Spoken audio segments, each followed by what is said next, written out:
you would like to rid the world of religion. Is that too strong? That's not too strong. Okay, good. All right, good. All right, good.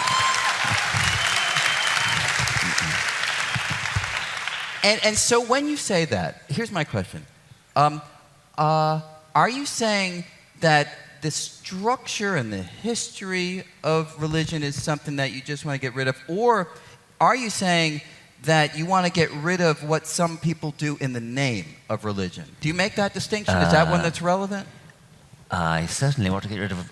Well, I see virtue in the effect that religion has had on human culture. I mean, I see virtue in music and art and things like that. But if we think of religion as providing an alternative idea for how the universe came into existence, how life came into existence, that kind of thing, then as a scientist I want to get rid of it. I mean... Which I agree with. Okay. Well, what part do you not want to get rid of? Yeah, good. So, well, let me just give you an example, and you tell me where you come down on it. Maybe that's the most straightforward way of doing it. So, in Jewish, so I'm Jewish, maybe a few others in the audience. Thank you. So not all, of course, but many Jews here in New York view their religion in the following way. They're willing to cherry pick it for the parts that enrich their lives. They're willing to throw away the parts that are archaic and just have no place, in the modern world. They're willing to view it as almost poetry, almost as fiction literature, with the one difference being that it connects them to a long lineage that makes them feel part of a larger narrative. Is there something that you don't like about what I just said? Oh, I get that totally. I mean, I have no problem with that. No problem with that? No. Because, I mean, you have a heritage, you have ancestors, you have literature, you have... I mean, it's the same as I feel, no doubt you feel too. A connection with Shakespeare. I mean, right. I don't have any problem with saying I have a Christian heritage, a Jewish heritage.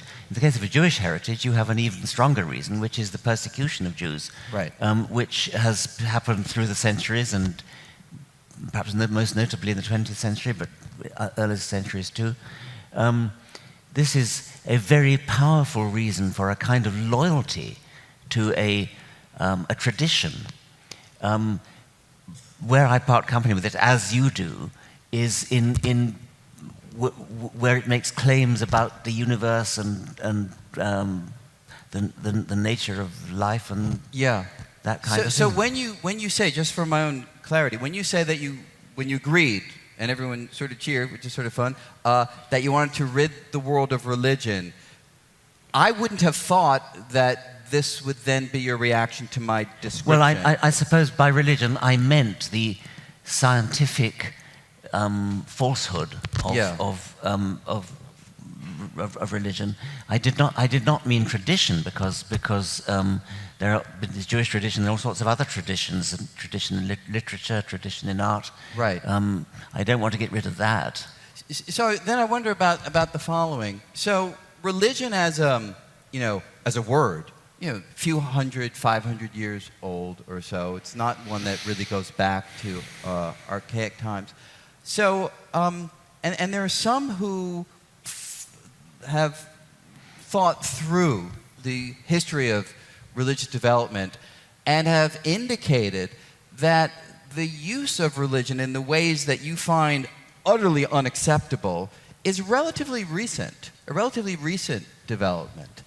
So if you take this structure that, go back a handful of thousand years, wherever you sort of want to, view its origins, 1500, 2000 BC, something of that sort, let's just say, does it not feel that you're focusing so intently on the last part of the development of that structure in a way that at least as I've heard it, and then it's different from hearing it tonight, which is very interesting for me, wipes it all out by virtue of what's happening now. I'm skeptical of the suggestion that the scientific falsehood part of religion is recent. I'm sorry, what? That the scientific falsehood part of religion is recent.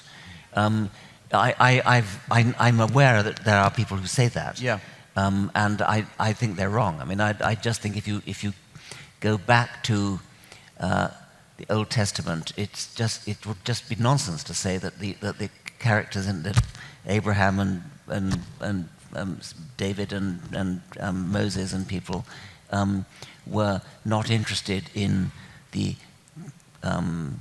scientific, quasi-scientific aspects of it. Of course they were. I mean, they were obsessed with it. They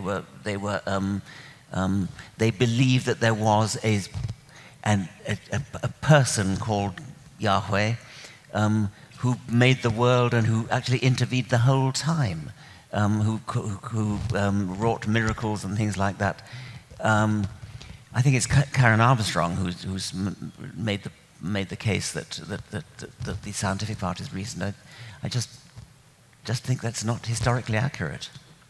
So, but if one takes this metaphorical approach, as I was sort of describing it in that particular case, well,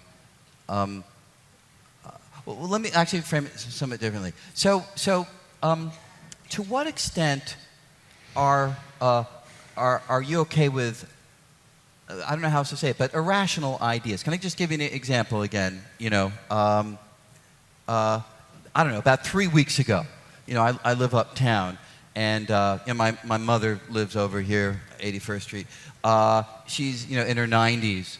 And I called. She's always home. She doesn't really go out without me. I called, you know, the answering machine picked up. She didn't answer. I called again. She didn't answer. I'm starting to like really freak out. So I get in the taxi cab and I'm racing down to 81st Street. And I'm telling you, in that taxi cab, I was praying to God that she would be okay. And I'm praying to God, and I know that I do not think there is a God. Okay, this is a totally irrational thing that I'm doing. Let me just quickly say. If you're there, I'm sorry, all right? If you're, you know, I just got to hedge my bets, you know. It's a conversation here. I'm just sort of saying how I feel. But I'm like really praying, and when I got there and everything ultimately was fine, it felt like, you know, a small miracle to me. Now, I don't believe in miracles. I believe that we're all bags of particles governed by the laws of physics, and there's nothing else besides that. But at the same time, I find it useful to hold these irrational ideas in mind at certain moments, and I don't give a shit that I do. Yeah, I get that. I mean, I think I'll make a similar confession. I would hesitate to spend the night in a notoriously haunted house. The faintest.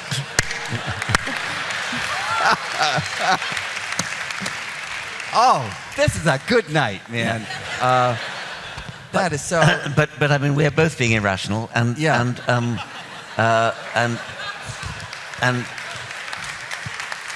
that is a sin. I agree.